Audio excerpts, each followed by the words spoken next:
রুবেল তাড়াতাড়ি করে সেতুকে তুলে নিজের গাড়িতে শোল। সে তোদের বাড়িতে নিয়ে যেতেই নিজের মেয়েকে অজ্ঞান অবস্থায় দেখে সেতুর বাবা মা জেন খুবই চমকে গেল।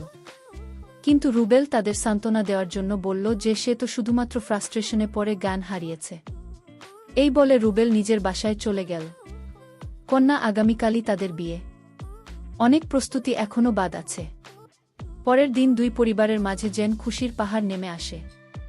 আজ সেতু আর রুবেলের বিয়ে। বাহিরের সবাই রুবেলের সাথে কথা বলছে আর এদিকে ঘরের ভিতর সেতু বসে আছে। রুমে কেউ নেই। যেখানে সেতুর সবচেয়ে বেশি খুশি হওয়ার কথা সেখানে সেতু কিছুটা মনমরা। ধীরে ধীরে বিয়ে খুব ভালোভাবে সুসম্পন্ন হল।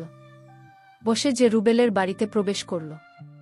রুবেলের একটা মামাতো ভাই ছিল, তার বয়স 11 বছর, দেখতে অনেক সুন্দর।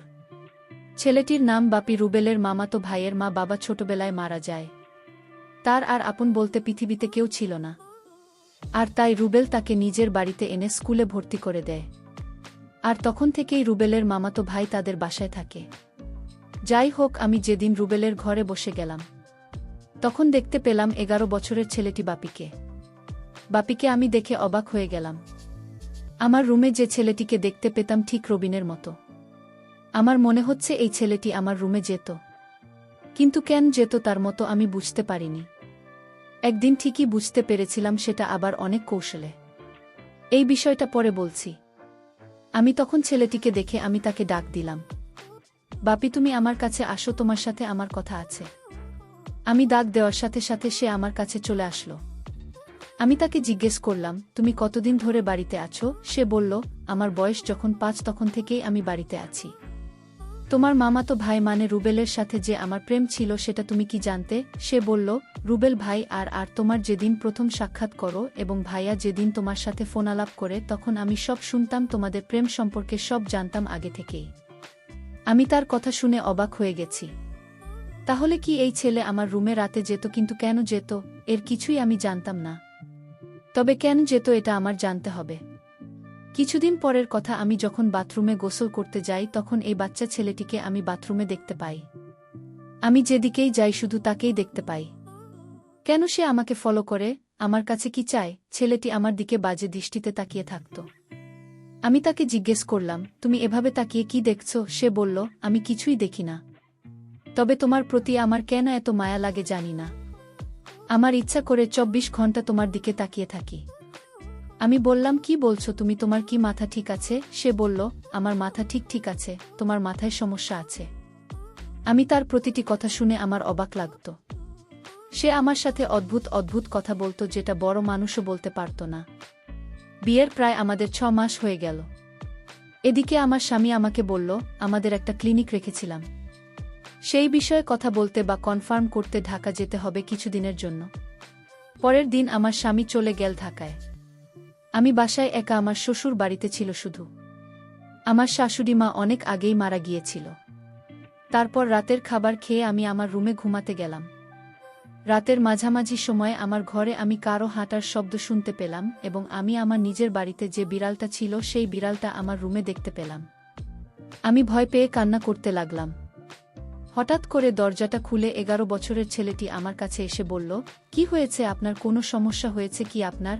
আমি বললাম, আমাদের বাড়িতেই বিড়ালটাকে আমি দেখতে পেতাম, কিন্তু আজ দেখি আমার শ্বশুরবাড়িতে তো এই বিড়ালটা দেখতে পেলাম। আর তাছাড়া আরও একটি কথা হলো, তোমাকে আমি বলিনি এখনো। ঠিক তোমার মতো একটা ছেলেকে দেখতে পেতাম। প্রতি রাতে আমার রুমে কিভাবে আসতো আমি জানি না। তখন সে আমাকে বলল, এটা আপনার মনের ভুল, আপনি মনে হয় দুঃস্বপ্ন দেখেছেন। আমি বললাম, না, আমি এটা বাস্তবে দেখেছি। সে আমার কথা কিছুতেই বিশ্বাস করল না। এর পরের দিন আমি গোসল করতে গেলাম। তখন ছেলেটি আমাকে বলল, আমার একটা কথা রাখবে। আমি বললাম, কি কথা? সে বলল, আমার মা আমাকে গোসল করিয়ে দিত, নিজে হাতে খেতে দিত। আমি আজ 4 বছর যাবত সেই স্নেহ থেকে বঞ্চিত। তাই যদি আপনি কিছু মনে না করলে আমাকে আপনি গোসল করিয়ে দিবেন এবং নিজ হাতে ভাত খাইয়ে দেবেন। আমি তার কথা শুনে অবাক হয়ে গেছি। আমি তখন তাকে সান্ত্বনা দিয়ে বললাম, আরে বোকা, তখন তো তুমি ছোট্ট ছিলে, আর এখন তো তুমি বড় হয়েছ।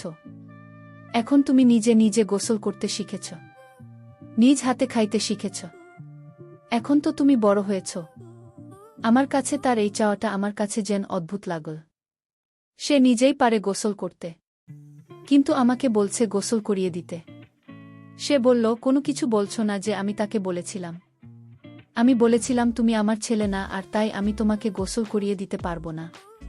হঠাৎ লক্ষ্য করলাম ছেলেটির চোখ দিয়ে পানি জ্বলজ্বল করে পড়ছে, কান্না করছে আর আমাকে বলতে লাগল, বড়দের কাছ থেকে শুনেছি ভাবি হচ্ছে মায়ের সমতুল্য, তাহলে তুমি আমাকে কেন গোসল করাতে পারবে না আর নিজ হাতে ভাত খাওয়াতে পারবে না? আমি তার কথা শুনে বারবার অবাক হচ্ছি বলে কি ছেলেটা। আমি তাকে বলেছি, ঠিক আছে, আমি তোমার সব কথা শুনব, তার আগে তোমার একটা সত্যি কথা বলতে হবে। সে বলল, আমি কোনো দিন কারো সাথে মিথ্যা কথা বলিনি, আর বলবো না। আপনি বলেন, কি বলবেন? তখন আমি তাকে জিজ্ঞেস করেছিলাম, আমার বাড়িতে রাতে তুমি কি আমার ঘরেই বিড়ালটি ছেড়ে দিতে এবং তুমি কি আমার রুমে যেতে?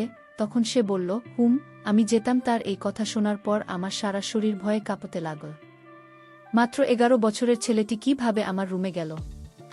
আমি তাকে আবার জিজ্ঞেস করলাম, কেন যেতে আমাদের বাড়িতে?